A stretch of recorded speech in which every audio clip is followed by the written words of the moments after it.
Greetings from Kunming. My name is Haijing. I'm studying at Yunnan University now, and I'm in the second year of my master degree. Today is also my debut at academic conference, so thank you for having me here. I will share my research on SOE Chinese employed Chinese migrant workers. So their SOE means Chinese state-owned enterprises. Okay, let's start with a very easy question. What are the differences between working at home and working abroad? If you already have been married here, working abroad means you alone, living far away from your family. Maybe the answer may be language or food or culture. Let's go a little further. What are the differences for your family? And more importantly, for your little children, if you have. I think we can give many answers. But to Xiaopeng, a 10-year-old boy who is the son of one of my informant, the answer is very simple. No, there is nothing different. For Xiaopeng, dad is always not at home. If his dad shows up at home, it will only mean that the Chinese New Year holidays are coming. And I think this phenomenon is very common in the rural countryside in China. And today we are going to talk about the people involved, internal migrant workers, and we can also call them peasant workers. From moving into the city to crossing the national border, they try to seize every opportunity to be a better brand winner. What puzzles me is why and how they migrate, and I'm also curious about what are their work and life like. This report is based on the initial work of my graduate paper, and my presentation will be in 5 main parts. And from the first background, I want to be sure that you know the project-based migrant workers. Most of the time, they are construction workers. They are farm-tuned construction workers. Chinese workers have long enjoyed a reputation of being hardworking. We all know the word 苦力. It related to the railway construction workers in 1990s. And sorry.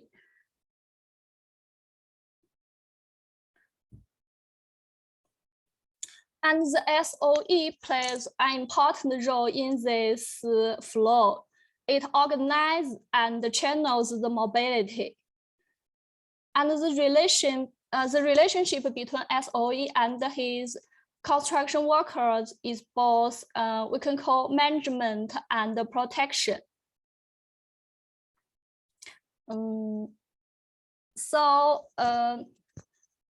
This is my research questions. The first one, what are the factors to push the migrant, and then what are their situations for working and living as migrant workers?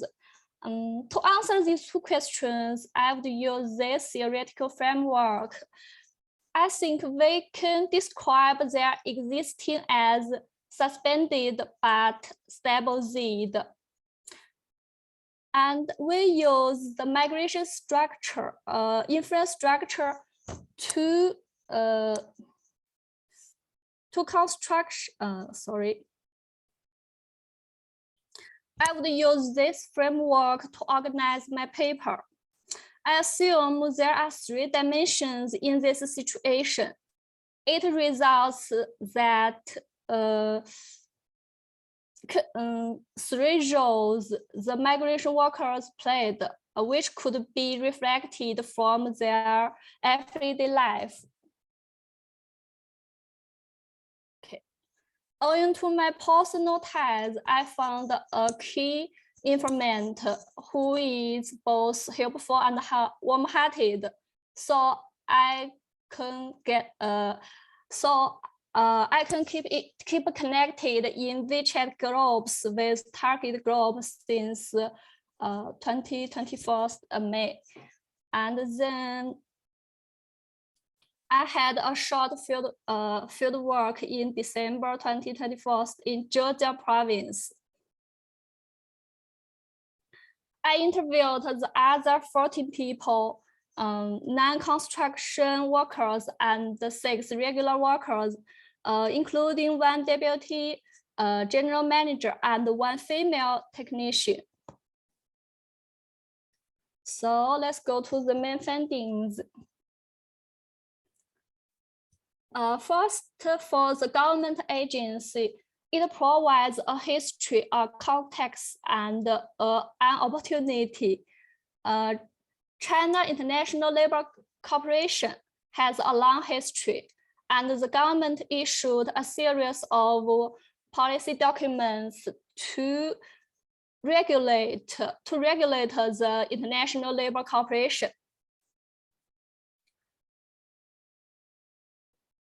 And SOE plays an important role in the success. Many Chinese construction workers were recruited from China and dispatched to work abroad by Chinese SOEs.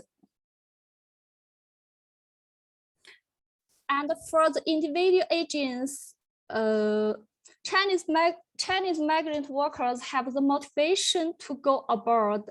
I concluded with 3 points: draw money to take on their family responsibility and the aspiration to see the world.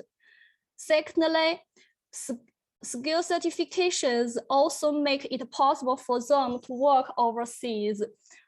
Both motivation and capability are significant.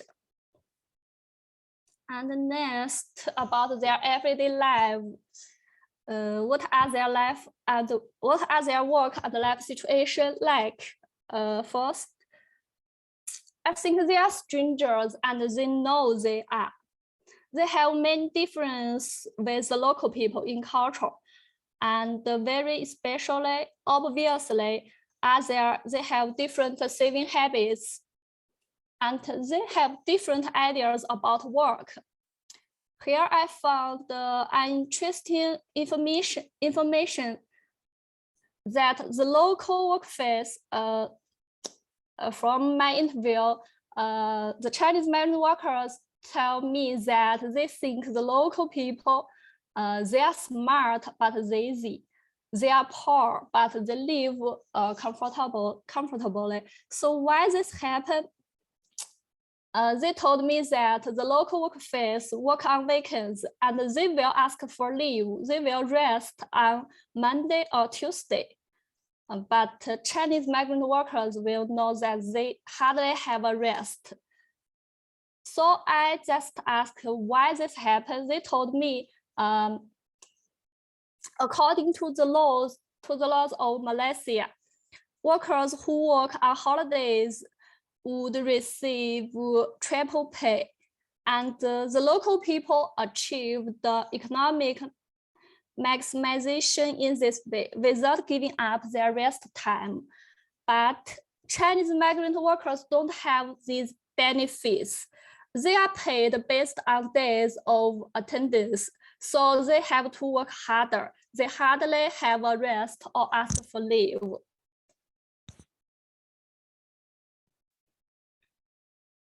Okay, and the next, birds in the zoo.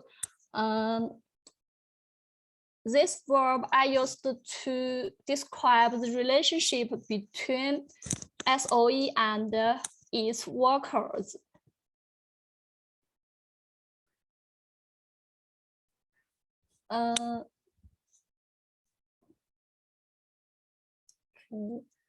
And for wanderers, we can see this picture. I took this photo in Ningbo in December, and it's Mr. Wang. Mr. Wang chose to rent a house instead of living in the dormitory, so that after work he can accompany his wife and his little son. Although it cost a part of his salary, but they think it worth. But if they work abroad, they can't meet their family members face to face, so they have to keep in touch. So they have to keep in touch by applications, by phones, and also they will celebrate Chinese traditional festivals when they work abroad by eating a big meal.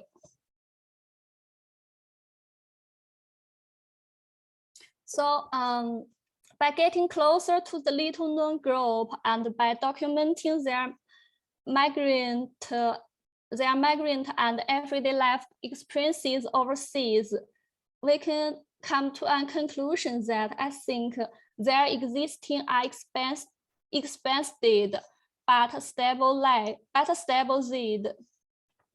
And migrant workers assume and play various types of roles in the social space.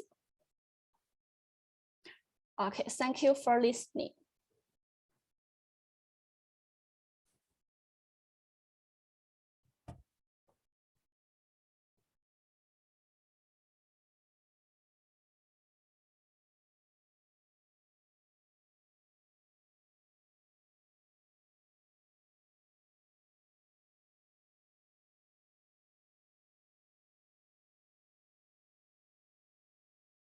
So I guess part of the process of Chinese migration and for economic sort of movement is built around a surplus of labor and kind of a large growing population. Will this change, do you think, in the future, given the rapid aging in mainland China and kind of perhaps future labor market challenges if you don't have as many workers available?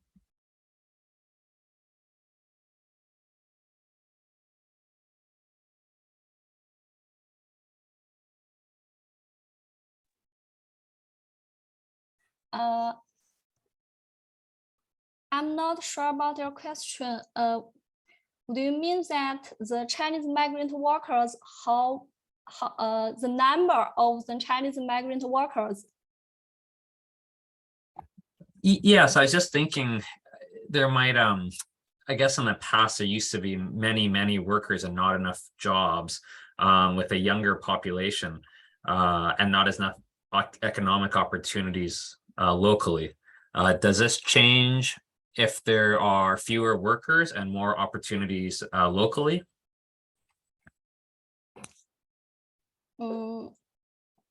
According to the laws of Malaysia, they have to use 30% of local workers.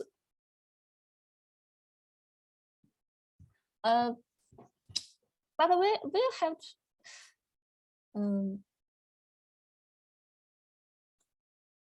the Chinese SOE channel their skilled workers to Southeast or to Africa. I think the Chinese migrant workers are mostly can be described as skilled workers. They are not just peasant workers, because I found that they both have to own the certification of skills.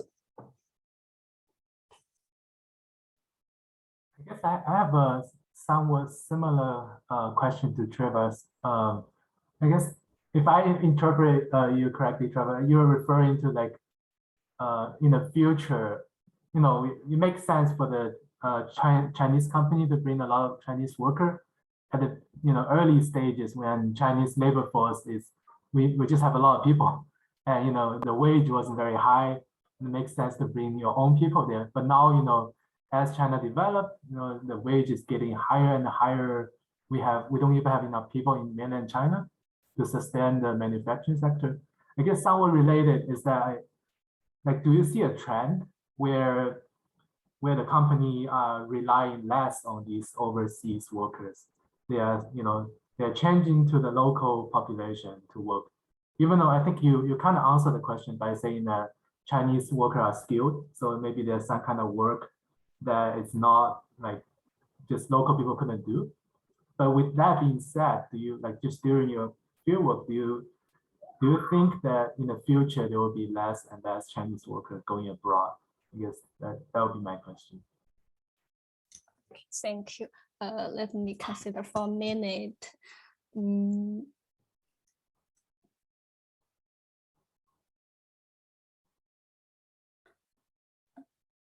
Maybe it's a result of globalization.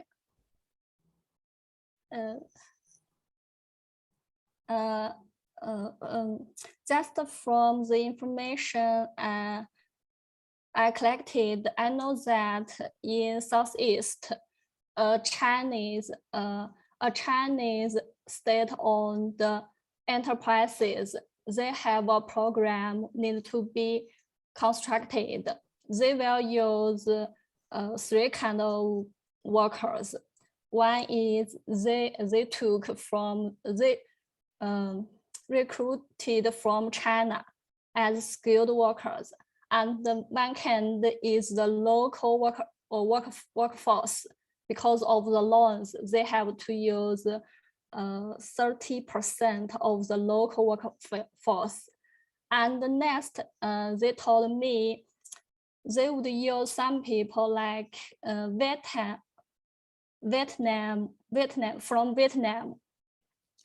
They think they are hardworking, and it costs less than when you use Chinese migrant workers.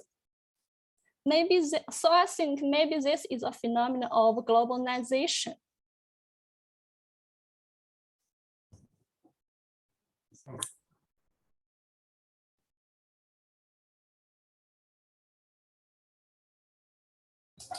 Hi, Jin. Hi, Dale Belman. Hello. Yes, I'm sorry I was late. Slight family catastrophe, but nothing important. Bill had a very interesting question. Could you address that? Okay. My spoken English is not very good, so let me consider for a minute how to answer it. Okay, the first one, the migrant workers, they are Chinese people and they are paid by the Chinese SOEs. And the wage is also set by the Chinese SOEs, but it could be a little higher,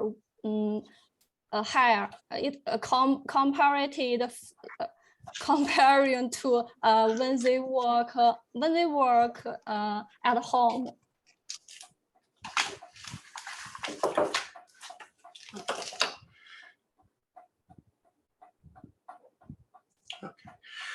Okay. Well, let me just check. I think you've answered all of the questions. Thank you very much. I think if you have any final things to say, you have about 2 minutes left. But you don't have to say anything.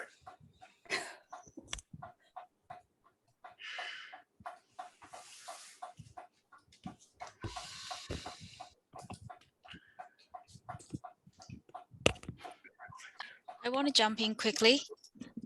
Hello. Okay.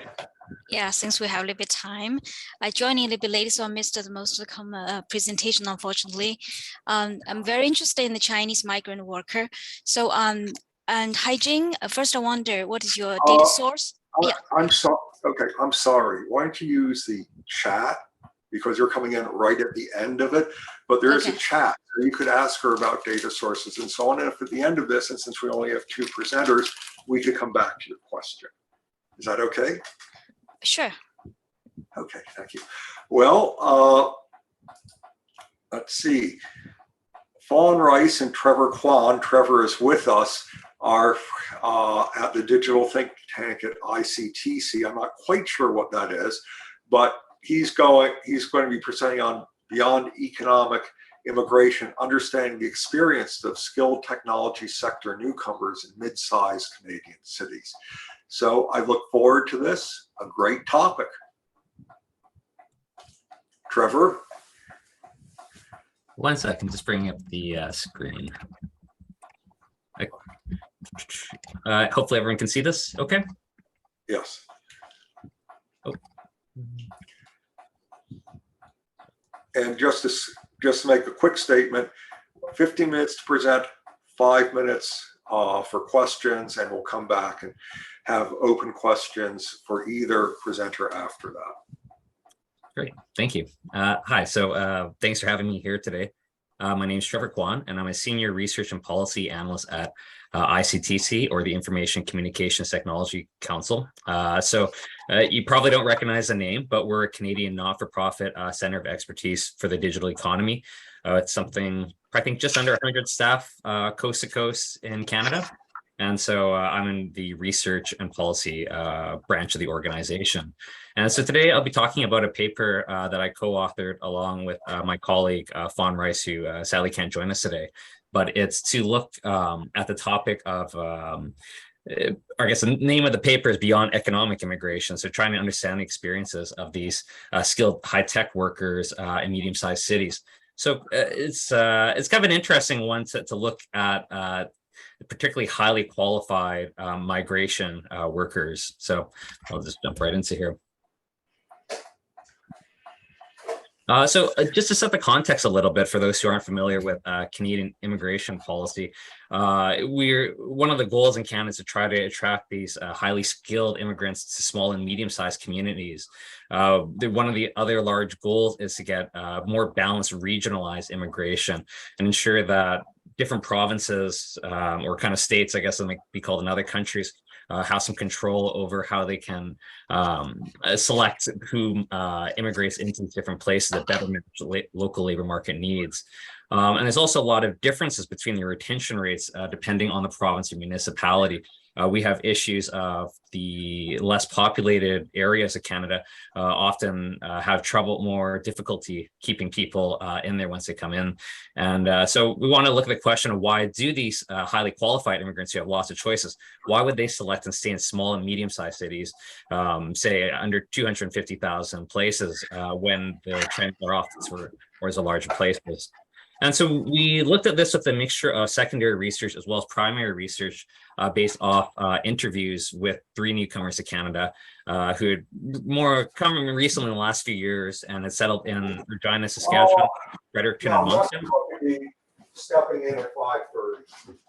And and so there was the people who joined in there were highly experienced professionals, not kind of entry-level workers, or people who are fairly late into their career.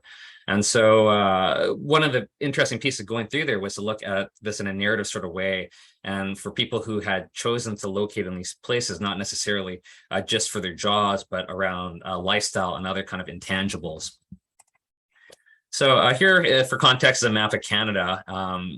Canada, much like the US, has differences between the, I guess you call them have or the have-not provinces. So certain places, a lot more economic activity, obviously attract more people, and there's certain places that face more economic challenges or headwinds. And this is reflected in demographics as well. So certain places are growing, some places have an aging population. And so one of the policy goals is how you can balance this better. So as kind of mentioned before, there's a lot of Canadian immigration is done on economic considerations with a large allocation for provincially controlled programs for each of the provinces. But yeah, the streams are primarily economic based, and with some smaller amount allocated for family reunification or refugee purposes. But it's largely around meeting these sort of local labor market needs and jobs and skill matching. One of the other kind of big considerations around job offers will help people immigrate to Canada. And so, as is out by many places, the immigration system is point-based. So people who are in high demand fields with high levels of education and can speak fluent English or French have the best chance of getting accepted through the Canadian immigration system. And this is reflecting the fact that Canada has the highest or best educated foreign-born population in the OECD. Historically, immigration, I guess unsurprisingly, has gone to the largest metropolitan areas in Canada. So your Vancouvers, your Torontos, your Montreals, based off a mixture of economic opportunities, existing community ties and ethnic ties that tend to kind of bring people in the same place. But this is a bit of a policy challenge because of the this higher density, and it's reflecting higher housing costs, challenges of poor integration, and a significant burden in terms of like social services and immigration settlement services if everyone's coming to the same areas. Really, the goal is to spread it in a more equitable way across Canada. And you can kind of see this in the highly varied retention rates in Canada. So in Toronto, you can see 86% of newcomers to Canada are seen to stay there, but this can drop down to as low as 50% in a place like Moncton, New Brunswick, where this is a big challenge to be losing so many great workers, people who could be settling in the communities. So the issue is not just the attraction, but it's a matter of how can you retain these people in these communities, especially the smaller ones. And I think it's worth noting that the research shows that there is a certain, I guess, stickiness, for lack of a better term, of keeping people in the same place when they first get settled, and the highest level of movement is within the 2 years before you set down roots into a community. So we want to really look at what factors in these decisions to stay for these highly mobile workers. And I guess we'll kind of dig into methodology here. I can kind of explain a little bit more about ICTC. So again, we have two large branches. One is in research and policy work, so basically a think tank. And the other half of the organization does programs and capacity building. So a mixture of training, coaching, for kind of digital skills and to try to help meet labor market needs, often working with partners in post-secondary institutions or government or industry. And so one of the benefits of being able to do this project is that we were able to get connected with people who had settled into some of these smaller communities. So we had a way to get in contact with them. But it's worth noting that this study was fully separated off. It was purely a chance to get an introduction to people who are coming, and they were not selected without any kind of interference in the other programs. It was purely just to find them. And so our way of looking at the primary research was in open-ended biographical interviews to really hear their life stories. And we did serial interviewing over an extended period of time, I think probably between 4 to 6 months. So it's a chance to get to know them, the interviewees, better, to build a rapport and also find out how their life circumstances have changed over time. I'll give a little bit of an overview about the 3 interviewees under pseudonyms, of course. But first, we had a Nigerian Canadian woman who came here with a successful career as a software developer and business analyst. And she was doing quite well, and so was her husband. But they basically wanted to come to Canada, that they were not happy at home, despite doing quite well, but they wanted a better work-life balance and to spend time with a young family, and as well as with faith-based community. So they wanted to move and leave Nigeria, and they came down to Canada and Australia as the 2 most likely places. And this is kind of reflected in some of the literature around lifestyle immigration that takes a multifaceted sort of approach of different motivations beyond simple pursuit of economic opportunity to maximize your income or utility in a family. Our second interviewee is a Pakistani Canadian. He settled in Fredericton, New Brunswick, on the east coast of Canada. And he also had a thriving career in Dubai and had been working there for many years, as had his wife. But with a young family, they had that sort of realization that without a pathway for citizenship, that they would never find themselves totally at home in Dubai, and they wanted to set down a long-term roots. And similarly, they were considered Canada or Australia. And our last interviewee, Malik, he was French, but ethnically Tunisian, and he settled into Moncton, New Brunswick. Interestingly, he was concerned with some of the challenges around diversity and multiculturalism in France, and he felt that there was a risk of discrimination and was entirely happy in France. So he wanted to move to a more inclusive country, and that was one of his motivations to move here. So they had visited a couple different places, but driven by family decision, his wife really loved the Atlantic lifestyle, and as a French speaker, he wanted to locate in New Brunswick, which is the only officially bilingual province in Canada. And so we got to know these individuals quite well over the series of interviews. And so one of the kind of common themes in there was them looking for a love of nature, so the great outdoors and a lower population density and a very family-friendly neighborhood, as all of them had young children. And so the lifestyle and the friendliness of locals really helped motivate these decisions. Notably, they're mid-sized cities, and this is important because they of course had to work, and they believe that their transferable skills, and as tech workers, they could still find decent jobs there. And especially as they're sold by labor market information, that these are places with good opportunities. And I think it's also worth saying that they wanted to stay in these mid-sized places because they had these provinces had nominated them to settle in these cities with a somewhat informal agreement, I suppose. And every one of the interviewees acknowledged and were fully aware of the fact that they had full labor mobility once you're accepted into Canada, and they had the right to live and work once you're accepted, but they really wanted to try to give it a fair opportunity to the place where they initially settled. So we saw a real range of settlement experiences. So the first individual had rave reviews about the local settlement service in Regina, and really benefited from some of the subsidized housing, which can help newly landed immigrants get their bearings when they come into a place and while they're seeking work. Another individual, though, Malik, he has sought employment counseling, but unfortunately he found that in his experience, he thought it was not really designed for people kind of in a mid or late career stage. It would tend to be for people at a very entry level, for refugees and unskilled workers, opposed to highly skilled workers. And our last individual, Farhad, his big issue was around finding housing, and he couldn't believe how difficult a challenge it was. And perhaps it's related to kind of COVID and housing costs that have moved in recent years. So one of the kind of interesting pieces that it was that each of the workers did mention the challenges around housing. And I think this is an issue for medium-sized cities, because previously you got a large discount for going to other places in Canada. There might be less economic opportunities and lower wages, but at least you could have cheaper costs of living. But this seems to be increasingly challenged, maybe perhaps due to remote work. And also another issue is around some of these smaller cities. You also have issues around kind of medical infrastructure and access to healthcare.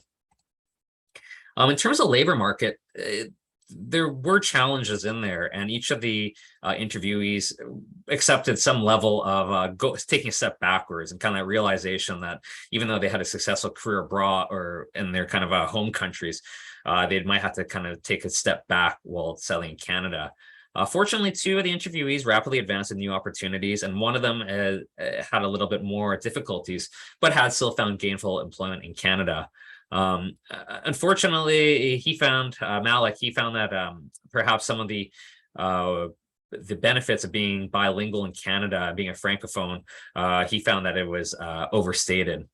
And then I think it's also worth noting that each of the interviewees, I wouldn't say they were frustrated, but they did want to note that some of the economic opportunity that they were sold on while moving to these places was a lot more challenging in practice once they had arrived here, with two of the individuals eventually turning to public sector work.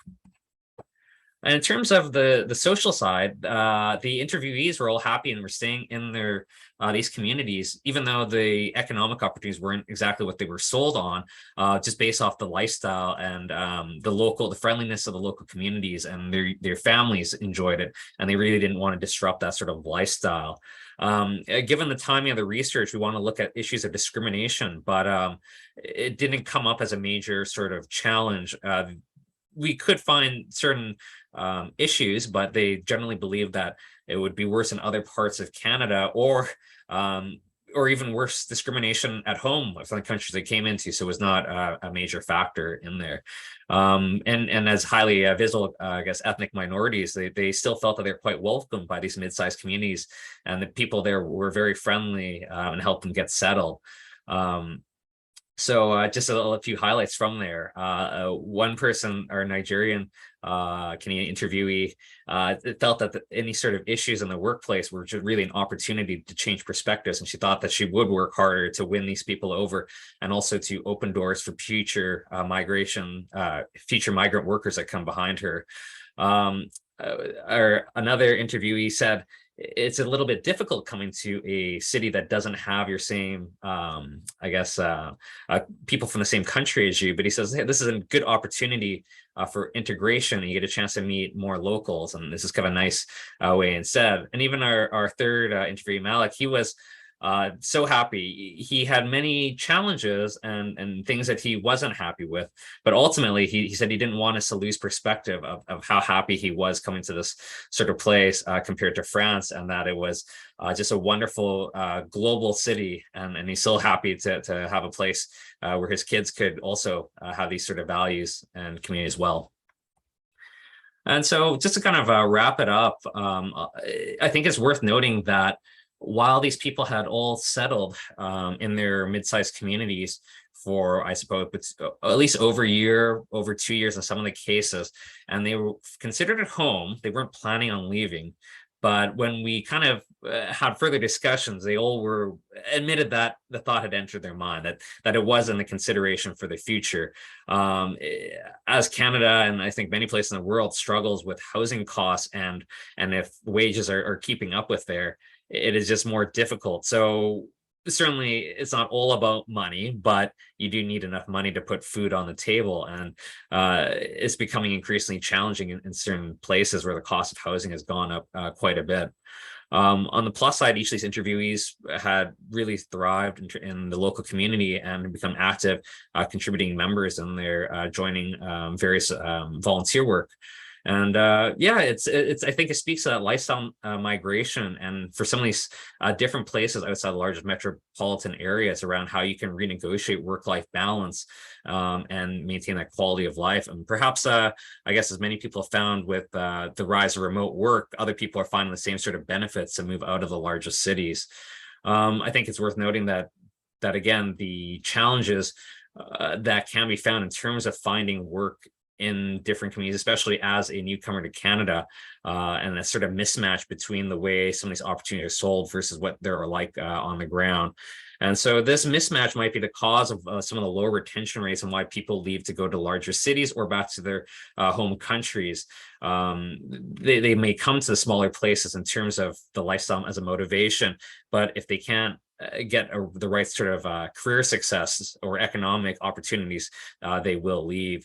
And so just kind of one of the things that we finished on was around the policy considerations. So what it means for experience. Trevor, can you wrap this up in about 30 seconds? Yep, I'll finish. Yeah, so I think it's worth noting that even for the highest qualified Canadian tech workers, they face the same challenges as everyone else, and Canada is trying to compete to find these workers, but it's an issue even without some of the issues around licensing, like you find in the medical field, which has historically been a challenge. Thank you. Thank you, Trevor. Questions either through the chat or audio?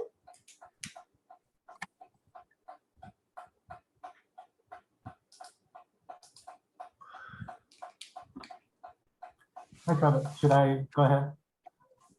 Go ahead, Adam. Fascinating topic. I think the puzzle here is really interesting. Like how very practical as well in terms of policy. I'm wondering if you can clarify a bit towards your end when you were suggesting the mismatch could be an important cause of people not staying in these mid-sized cities. What aspect of mismatch do you think is like most relevant here? Thanks, Adam. I think part of the issue is that I think a lot of people come through the system with a lot of, I guess, glossy brochures and very good marketing material to kind of say, oh, come to these smaller communities. There's still a lot of opportunity there. But I think it still can be quite difficult for people to come into these mid-sized communities without existing ties.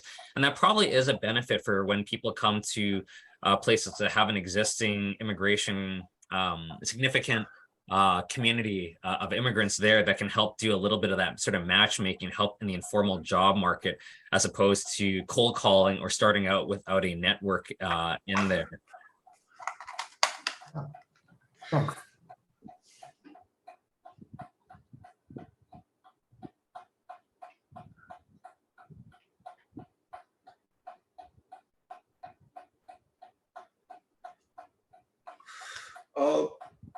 Let me ask, how easy was the transfer of the high skills from the immigrants' home country to Canada? Were there any issues with that?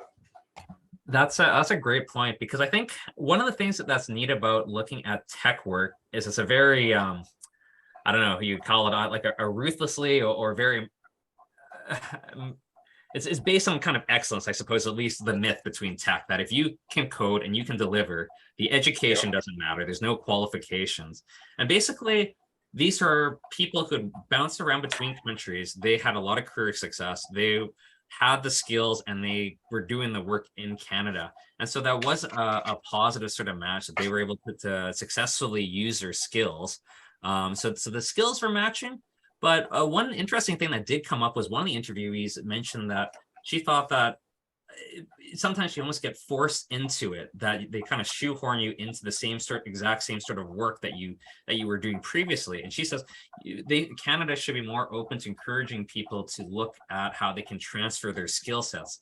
Just because you were a coder before you came in here does not mean you're only qualified for coding jobs. For example, you could be a project manager but not want to do project management anymore. Hopefully that helps.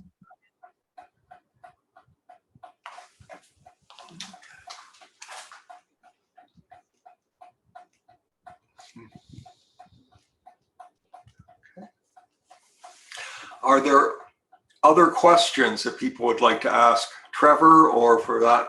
Well, first, Trevor specifically. Can I just add a little bit? Like, just one quick question. So I'm thinking this might be like a policy report kind of output. Is there any future plan to kind of extend the study? You know, whether you're thinking about getting more interviews or other, what's the future plan for this thing? Which I find to be very fascinating.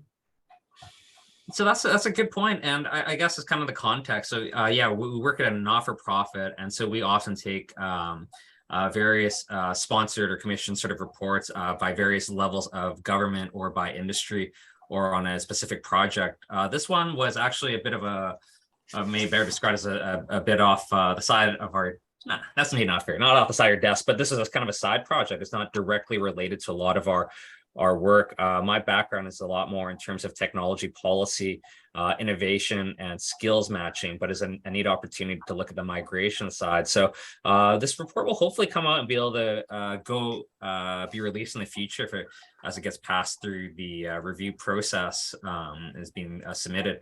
And yeah, as for future work and if it will contribute to policy, we hope so.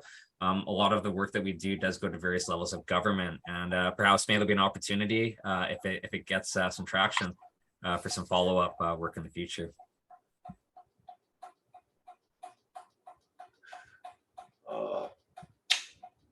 You have a question from Bill Bowl, which is, do you know how many immigrants to small cities later relocate to large cities? So unfortunately, there's not great tracking. Once you're kind of within Canada, you can find some information based off tax filing. So you can kind of see if people move from different province to province, because that has different indications. But that doesn't necessarily always translate to very granular, regularly updated information about which metropolitan place. It's how many immigrants exactly?